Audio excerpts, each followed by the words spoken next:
Bom dia, pessoal, para mais uma live antes da aula, domingão. Sim, a gente está fazendo uma live aqui no domingo, ainda mais domingo de eleição.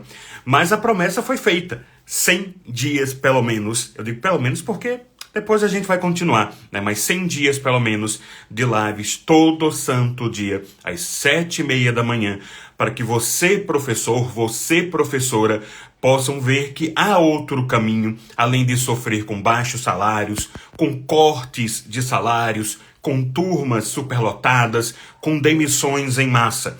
Você vai poder aqui na internet ou fazer aí seu pé de meia, ter uma renda extra que vai complementar suas aulas, que vai te dar uma segurança, ou vir de vez para o digital. Eu sei que muita gente faz essa promessa, muitas vezes se faz essa promessa da forma errada, mas eu venho conversar aqui com vocês com a experiência de mais de 10 anos em sala de aula, né, graduação, pós-graduação e mais de 4 anos aqui no digital. Então eu sou alguém que entende o que vocês passaram, porque eu passei por todos os perrengues e tenho a experiência de estar na equipe, de ter ajudado a produzir, de ter colocado ali meu suor, minha atividade intelectual em um curso de mais de 4.000 alunos. Pensa só, 4.000 alunos, quantos alunos tem a sua faculdade, né? E um curso que fez mais de 8 milhões de reais em faturamento. E hoje eu vou conversar com vocês sobre o conteúdo, que é um negócio estupidamente importante para o professor, para a professora que querem vir para o digital. A gente começou a falar, na verdade, isso ontem. Eu falei para vocês que tem gente por aí que defende a morte do conteúdo, que o conteúdo não é mais tão importante, mas a verdade é que ele sempre foi, não é uma novidade, e ele continua sendo. A melhor forma de você surgir, você aparecer para alguém, você disseminar suas ideias, você fazer com que a pessoa se torne consciente de que ela tem um problema, de que esse problema tem uma solução, de que essa solução é um produto ou serviço que você oferece, é pelo conteúdo, como se fez por séculos, como se faz agora, apenas mudando a mídia. Você tinha livros, jornais, revistas, rádio, TV, cinema. A gente vem agora para o digital, para a internet. Mas maravilha, eu sei que o conteúdo é importante, eu sei que o conteúdo vai fazer com que as pessoas entendam que precisam daquele produto ou do serviço, porque elas precisam. Afinal, eu não tirei essa informação do nada, eu pesquisei, eu investiguei, a gente também falou sobre isso. Você investiga as necessidades das pessoas e como o seu conhecimento pode suprir essas necessidades. E agora a gente vai o quê? A gente vai produzir um bom conteúdo. E que tipo de conteúdo? Eu não vou nem entrar hoje em formatos. A gente tem como conversar aqui, seria uma live bem grande, sobre formatos. Os melhores formatos no Instagram, os melhores formatos no TikTok, os melhores formatos em outras redes sociais, os que são mais utilizados, os que têm aí um potencial de viralizarem. Mas hoje eu quero que você entenda a essência.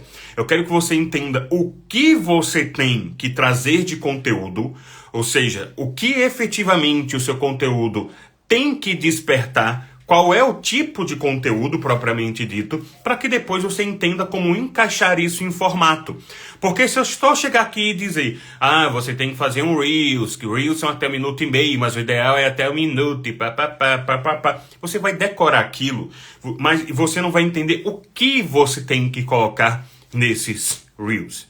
A primeira coisa que você tem que entender é que você tem que se comunicar com as pessoas de um jeito que seja interessante para elas. E nem sempre dar a mensagem de uma vez, dar a mensagem da maneira mais objetiva possível, é o que vai deixar isso interessante. É o que vai cativar a atenção dessas pessoas. Eu tiro isso por um dos meus livros favoritos. Eu acho que ele está ali. É o top 3. Né? Os Miseráveis está aqui, do Victor Hugo. Duna, do Frank Herbert, também está aqui atrás. E esse daqui, que é o Deuses Americanos, do Neil Gaiman. Né? Cara, assim, tem um conceito muito massa aqui no Deuses Americanos. Eu vou dar só a sinopse aí, que é a ideia de que quando você venera, quando a população venera algo, aquele algo se materializa. Então, quando você venera os velhos deuses, esses velhos deuses se materializam em pessoas, em deuses superpoderosos. E a ideia aqui é que quando um povo vem, então ele está olhando a ótica dos Estados Unidos. Quando ele vem para os Estados Unidos, aquele povo imigrante traz o seu Deus também. Só que com o passar dos anos, esses deuses vão caindo no esquecimento, porque aquela cultura vai caindo no esquecimento, porque novos interesses vão surgindo e a adoração ela acaba inclusive saindo de deuses para conceitos ou objetos. Isso faz com que aqueles deuses antigos, a gente conhece vários de várias culturas, né? Odin, por exemplo, eles cada vez vão enfraquecendo, vão se tornando velhos, pobres, enquanto os novos deuses, e aí inclusive são conceitos, a mídia, o capitalismo, a tecnologia, eles vão se fortalecendo, né? Então, quando você adora a cultura pop, por exemplo, ela vai se fortalecendo. Inclusive, tem uma série muito boa, sem as 2 primeiras temporadas maravilhosas, a terceira já é fraquinha, né? Não é tão boa, em que a gente tem essa adaptação. E eu amo a mídia, que é a... Meu Deus do céu, esqueci o nome dela, que fez Titanic, que é sensacional, a atriz, né? Kate Winslet. E ela, toda hora que ela aparece como um ícone da cultura. Então ela aparece como David Bowie, ela aparece como a Lucy de I Love Lucy, e por aí vai. Qual é a mensagem que o Neil Gaiman está passando aqui? Inclusive ele vem dos Estados Unidos de fora. Ele é um imigrante, né? Ele é um inglês. Tudo bem que ele mora na Inglaterra, mas quando ele está nos Estados Unidos, ele vê aquilo como imigrante. A mensagem é que você tem povos que migraram para os Estados Unidos, que foram esquecidos, que a sua cultura foi esquecida, que empobreceram, e existe inclusive um certo saudosismo daquelas eras, e que foram trocados principalmente por um senso de unificação que a globalização traz. Ele poderia ter feito isso, uma história de imigrantes que passaram por isso. Mas ele fez o quê? Uma história de deuses passando por isso. Então, para que a gente possa entender a mensagem por trás, ele vai e traz toda uma teoria, toda ali, uma imagem de quê? Deuses, para tornar tudo mais interessante. E, cara, é interessante. É um livro sensacional. E você vê, por exemplo, os outros livros que eu gosto muito. Os Miseráveis. Ele é um choque entre positivismo e justnaturalismo. Olha o direito aí. Entre você seguir a lei e você fazer o que é certo. E aí você embala tudo isso em um drama histórico, né? Pro Victor Hugo não tão histórico na época, mas você embala isso em algo que envolve, né, violência, que envolve romance, para que aquela mensagem soe mais interessante. Duna é um livro sobre ecologia e sobre política. E aí o Frank Herbert, que estudou, que trabalhou com crises ecológicas lá nos Estados Unidos, ele embala isso em uma ópera espacial. Vocês estão entendendo o que esses livros têm em comum? Né, que viraram filmes depois e tudo mais? Você tem uma mensagem que o autor achou que era interessante, mas ele não vem e traz a mensagem de uma vez na cara da pessoa, porque essa mensagem não seria interessante. Você tem que pensar que você está competindo com uma cacofonia de ideias. Você está competindo com várias e várias mensagens. Então você tem que criar uma mensagem que se destaque nesse universo, nesse barulho todo. E não é produzindo mais barulho, é efetivamente se destacando. Então, primeiro, ele precisa que essa mensagem se destaque.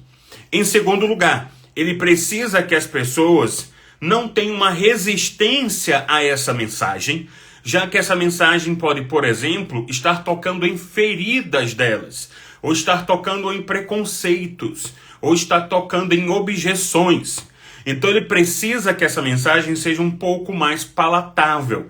Em vez de falar do Frank Herbert, falar de uma crise ambiental nos Estados Unidos, né, que ele trabalhou lá, por exemplo, com desertificação, e isso poderia, né, ter problemas para pessoas de um estado, de outro, de uma posição política, ele faz uma ópera espacial com deserto, com crise política de exploração de recursos econômicos ali. Mas tudo embaladinho. Vocês sabiam que Star Wars é sobre fascismo, né? É sobre um governo nazista, praticamente. Inclusive, não existem aliens. Você vê, tem peixe, tem cachorro, tem tudo na resistência. Mas Star Wars, que é todo mundo vestido de nazista, só tem branco. Né? Só tem gente, humano. Olha a diferença. Então, tudo tem uma mensagem que pode se empacotar dessa maneira diferenciada. E aí chega você. Quando você vai trabalhar com uma mensagem, com um conteúdo, a primeira coisa que você tem que fazer é fazer com que a pessoa te veja. Fazer com que a pessoa ela entenda a sua mensagem. Dentro do universo de barulhos que a gente tem, ela diga, cara, eu vou escutar fulano. Aí você vai escutar fulano. E compre aquela mensagem. Ou seja, você vai, usando de subterfúgios, falar com o quê? Primeiro, mostrar para a pessoa que ela tem uma dor. Porque tem gente que talvez já esteja consciente. Aí naquela régua, naquela ascensão de consciência, está um pouquinho mais para cima. Mas tem gente que está no zero, não sabe nem que tem uma dor. O cara está lá sofrendo. Por exemplo, você, professor, talvez você não saiba. Você está sofrendo com baixo salário. Você está sofrendo com muitas horas de trabalho. Mas você talvez não saiba. Então tenho que falar o quê? Primeiro tipo de conteúdo, aquele que fala com dor. Mostrar a dor, sacudir a dor. É o que o Neil Gaiman, por exemplo, vai falar aqui. Ele sacode a dor, principalmente a conversar com pessoas que são filhos de imigrantes, que não têm mais os costumes dos pais. Você vai ter personagens, eu não vou dar spoiler, que são filhos de deuses e não sabem disso. Não sabem a riqueza por trás daquele mundo. Porque é o imigrante que não sabe a riqueza, simplesmente ele já está integrado, tão integrado que zerou ali. Que é uma das críticas do Neil Gaiman. Então, você vai falar da dor, primeira coisa. Só que falar da dor é uma coisa chata. Falar da dor é uma coisa que o tempo todo parece que eu estou sacudindo você e aí dou. Assim, cai numa possibilidade de eu ser visto como um personagem de revolta, como um personagem de tristeza, de reclamação. É aquele cara que sempre reclama, né? Chegou fulaninho reclama para um cacete. Fulaninho, não vou nem convidar fulaninho para festa. Então, você agitar a dor, mostrar a dor da pessoa e fazer essa dor doer, ela é só um passo. O segundo tipo de conteúdo é o tipo de conteúdo que mostra oportunidades. Ou seja, que mostra ali o quê? Que mostra a possibilidade de você mudar aquela realidade. Então, por exemplo, eu chego aqui e digo, olha, você pode vender um e-book. Olha, você pode ter uma renda extra. Olha, você pode ter uma aula rodando. Olha, você pode... Então, eu vou no... Você pode fazer o quê? Mostrar as possibilidades. Mostrar as oportunidades e as formas de mudar o seu caminho. Pensa aí, qual é a dor do seu aluno, que você já sabe por pesquisa. Como é que eu posso resolver? E mostra para a pessoa, olha, tem solução, tem como resolver. Um terceiro tipo de conteúdo é a quebra de objeção. Eu estou te dando aqui a maneira de você construir a sua pauta, né? Então, a puta pauta de audiência, e vai ter palavrão aqui, todo mundo sabe disso. Puta pauta de audiência não, Luiz, você é o advogado baixou. Puta pauta de conteúdo. Baita pauta de conteúdo. Que é o quê? Eu vou construir conteúdo sobre dor. Eu vou construir conteúdo sobre oportunidade. O que é que vem logo em seguida? Conteúdos com objeção. Por quê? É até uma forma de você pensar na sua conversa com seu colega, com seu amigo. Eu digo, fulano, seu carro já... Você está com um Fiat Uno de 20 anos. E esse Fiat Uno você está gastando com ele 500 mil, 2 mil reais por mês consertando. Dor. Estou agitando a dor, mostrando para ele o problema no orçamento. Olha, eu vou te ajudar a selecionar um carro que seja antigo. Sei lá, a pessoa quer pagar menos IPVA, não quer pagar IPVA, né? Porque passou 10 anos, não paga. E que não dê essa despesa mensal. Aí eu peço que eu usei o Fiat Uno como exemplo, porque, sei lá, um Peugeot daria essa despesa. O Fiat Uno não dá. O Fiat Uno, ele é um tanque de guerra. Pronto, eu vou mostrar aqui para você que você pode comprar um Fiat Uno. Mas vai vir a objeção da pessoa. Pô, não vou comprar um Fiat Uno porque vão achar que eu estou indo fazer conserto na internet, conserto na energia da pessoa, né? É um carro de utilidade. As pessoas sempre têm objeções. Cara, dá para fazer uma live de objeção. Ai, não tenho tempo. Ai, não tenho dinheiro. Ai, não sei o quê. Pronto, amanhã é live de objeção. Acabou, já morreu aqui. Amanhã é live de objeção. Vai ter objeção, objeção, objeção, objeção. Você vai ter que quebrar objeções. Traça, já pensa, já estuda quais são as principais objeções para fazer conteúdos nesse sentido. Cara, você não vai parecer um carro aí de empresa se você não colocar uma escada em cima do carro. O cara que dane se acham que o seu carro é de empresa, mas pelo menos ele é hipereconômico. E empresas usam o Fiat Uno 95 porque ele é hipereconômico. Então você vai o quê? Você vai quebrar as objeções da pessoa. É um terceiro tipo de conteúdo. O conteúdo que trabalha com dores, o conteúdo que trabalha com resolução dessas dores, né? E aí oportunidades, um conteúdo que quebra objeções. Um quarto tipo de conteúdo, se aproxima até a ideia de dores, é o conteúdo que trabalha com medos. Porque além da pessoa estar com dor, ela também está com medo. Aí o medo de dar um passo, você pode, sei lá, eu não vou para a internet. Por quê? Porque quem está falando de internet, cara, isso eu não consegui, é um passo longo demais. Eu vou pedir demissão e não vou... Cara, você não precisa pedir demissão. Ou eu não sei o que vender, eu vou ter que vender algo muito complexo. Cara, você pode vender e-book. Ou pode vender um curso mais simples, de uma matéria específica. Ou pode vender um curso ao vivo que você está encontrando as pessoas uma vez por semana. Então você trabalha com dores. Medos. Medo parece muito com dor, medo parece muito com objeção. Né? Mas normalmente medo ele é algo muito mais abstrato e paralisa. Né? Normalmente a objeção é algo mais... A pessoa encontra um problema ali. Mas isso... Aí você trabalha muito mais racional. O medo é muito mais abstrato e irracional e você tem que trabalhar com isso.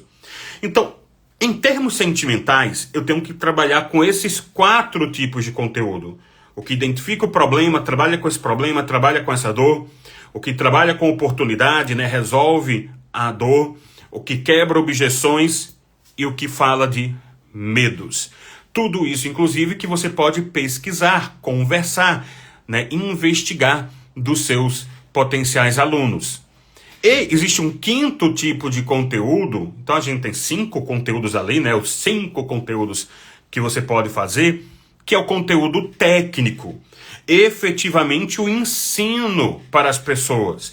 Porque você já vai mostrar como você resolve, não é só papinho.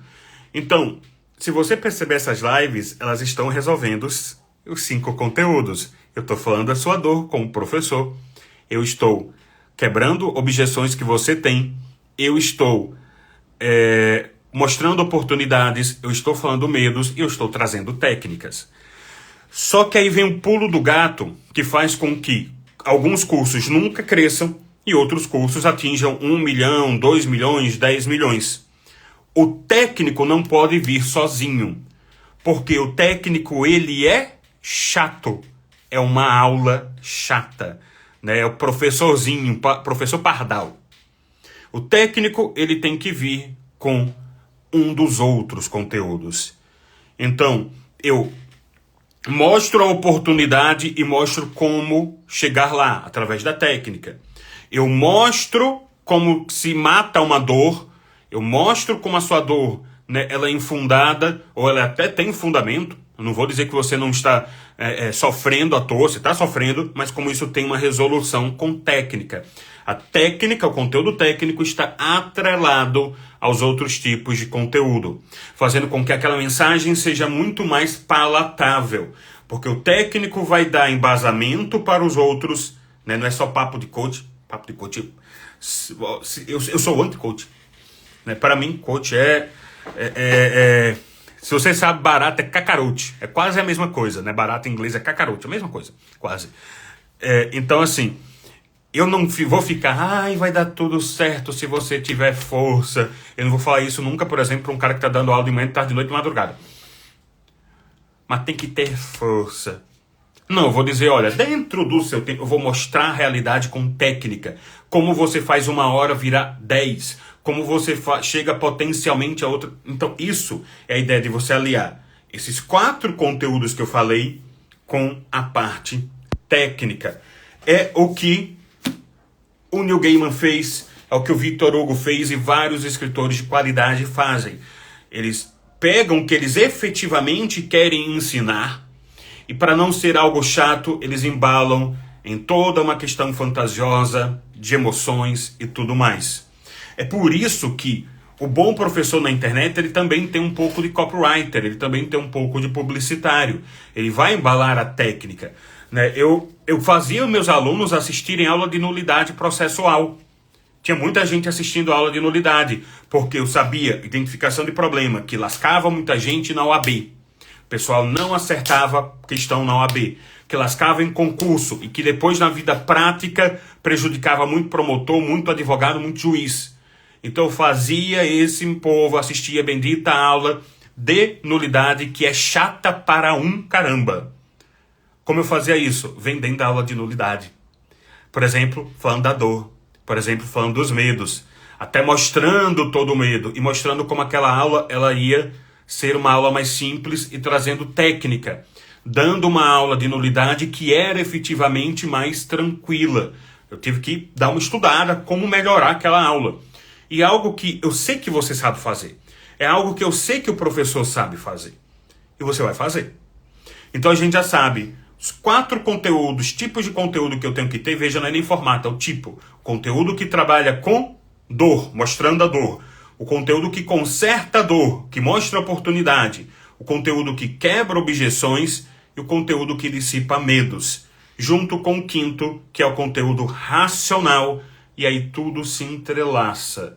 Para mostrar, inclusive, outra coisa. O conteúdo racional mostra a sua qualidade, a sua autoridade. Aqui na internet a galera não quer saber se você tem doutorado na USP, não.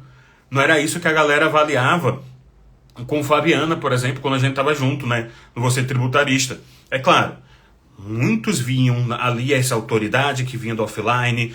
Isso, claro, mostrava a qualidade de ensino, a dedicação técnico-científica dela, né? Isso fazia parte da história, até de onde ela veio.